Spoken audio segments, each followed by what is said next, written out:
Creating a culture of trust and safety in every class. Visit a school that uses morning meetings to develop kids' social and emotional skills to prep them for learning. Morning meeting at Simone's Elementary are a school-wide practice that originated from responsive classroom model, which is based on the idea that students' social and emotional growth is just as important as their academic growth. Simone's teachers adapt the responsive classroom model of a morning meeting to fit their classroom needs, using it to create a classroom culture where students feel safe, supported, and ready to learn. 4 key components of morning meetings. Every day at Simone's Elementary starts with morning meetings. Teachers use their first 20 to 25 minutes of class time to check in with their students, develop their social emotional skills, and prepare them for the learning ahead. Developed as a part of the responsive classroom model, morning meetings have 4 key components. Greeting, students and teachers greet and welcome each other. Sharing, students share something about themselves or their lives, and the rest of their peers listen, then ask follow-up questions or other comments. Activity. The group completes an activity that encourages teamwork while emphasizing social or academic skills. Morning message. Students read a short message from their teacher, usually describing what is to come in the day ahead. According to Responsive Classroom, the goal of these 4 components and the meeting as a whole is to set the tone for respectful learning, establish a climate of trust, motivate students to feel significant, create empathy, and encourage collaboration and support social, emotional, and academic learning. The reason these techniques are exceedingly effective for us is because they are followed in every classroom every day. Principal Richard Kate says, all school staff are involved in morning meetings so that everyone has a similar baseline for the management of their instruction. Kids become used to being listened to and teachers to whole body listening themselves. This forms the foundation of our respectful community and creates a positive school culture. Laying the groundwork for success. 1. Adapt it to your classroom. While the RC model lays out a clear structure and order to the components of the morning meeting, Simone's teachers adapt the practice to fit what's best for their classrooms. 3rd grade teacher Ali Carr found that she needed to change the morning message to fit the needs of her students and her schedule. She now goes over the calendar during the meeting instead and puts the message on what she calls the learning board so that her students and other staff members know what the objectives are for the day. 5th grade teacher Gretchen Hofer decided to move the sharing section of her meeting to another time in the day because she had limited time in the first part of the morning before students left for extracurricular activities like music or art. To make it work, she simply moved the component to a later time in the day when she knew that she would have everyone back in the classroom. Teachers can also adapt on the fly if they see a need, such as choosing an activity that might calm students down if they come in energized, or choosing an energetic activity if there will be a lot of sitting that day in class. 2. Ensure structure. But while teachers adapt the meeting to fit their needs, maintaining a structure is important. The order of the meeting is set by me, but I never change it during the year, Carr says. I think the structure is super important. It also allows the kids to know what is coming. 3. Set expectations. Teachers hoping to start using morning meetings in their classroom will need to spend some time setting expectations. You do a lot of modeling at the beginning of the year, Carr says. Everything from how to greet each other, how to ask questions, and how to respond to questions. Sometimes you feel like you're being a stickler on the little things, but in the long run, it really works. And taking the time to teach students those social emotional skills, she said, ultimately means that teachers will have more time to teach as the school year moves forward.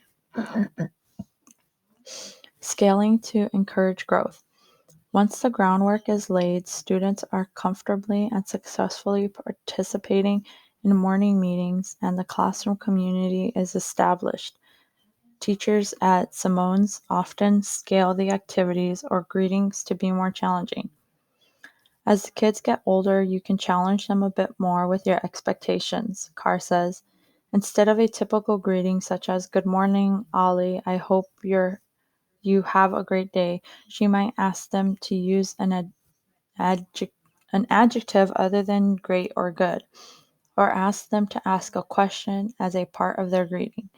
Then, to add another challenge, Carr might have the questioner ask a follow-up question once he or she gets a response to the initial greeting question. Adding these little tweaks can help promote good listening skills, she says. The morning meeting also scales across grade levels so that the higher grades are building upon the foundation laid in the lower grades. Fifth grade teachers like Hofer work to raise the bar and introduce new greetings and activities that their students haven't yet experienced. Teachers in the higher grades also start incorporating new skills such as leadership and public speaking by giving students the opportunity to lead morning meetings either by themselves or with a partner. The sample greeting and activities below are from fifth grade teacher Gretchen Hofer. Sample greetings and activities for fifth grade students. Simple good morning greeting. One student starts and greets the student next to them by saying, "Good morning, blank." They make eye contact and face each other when doing this. The next student returns the greeting and then greets the person on their other side. You can add a handshake or a high five to the simple greetings. Different languages greeting. Same as above, but using a greeting from a different language. Introduce your neighbor. Each student interviews a partner by finding something out about them. Favorite book, favorite food, favorite activity, and then sharing that with the rest of the class. This is my friend blank, and his or her favorite activity is blank. Ball bounce greeting. Everyone stands in a circle using a 10-inch inflated ball. The first student says, "Good morning, blank," to another student and then bounces the ball to them. After they have greeted someone and passed the ball, the student sits down. The warm wind blows. Each person needs a clearly marked spot in the circle, rug, square, or chair. One person starts in the middle of the circle and completes the statement. The warm wind blows for everyone who likes to blank, play soccer, eat pizza, go skiing, etc. Everyone who agrees with this statement has to find a new spot in the circle, including the person in the middle. They cannot move to the space right next to where they were standing. Whoever is left without a spot in the outer circle stays in the middle of the circle and is the next one to say, "The warm wind blows for blank." Group juggle. The goal of this activity is to pass an item around the circle with as few drops as possible. Start with one ball. I have used 4-inch Nerf balls or stuffed Beanie Babies. Setting up a passing pattern for the ball/item so that everyone in the group receives it once and then passes it on to someone else. Pass to someone across the circle, not right next to you. One person starts the sequence and will get the ball/item back after everyone has had it. Once you have your order, start at the beginning again and see if you can pass the ball/item around to everyone without dropping it. You can add in more balls/items to increase the challenge of activity. Colored dot game. Put a colored stick dot on the forehead of each student. The child does not get to see what color it is. You have 4 or 5 different colors of 1-inch dots available. Without talking, each student needs to find other students that have the same colored dot. Koseki.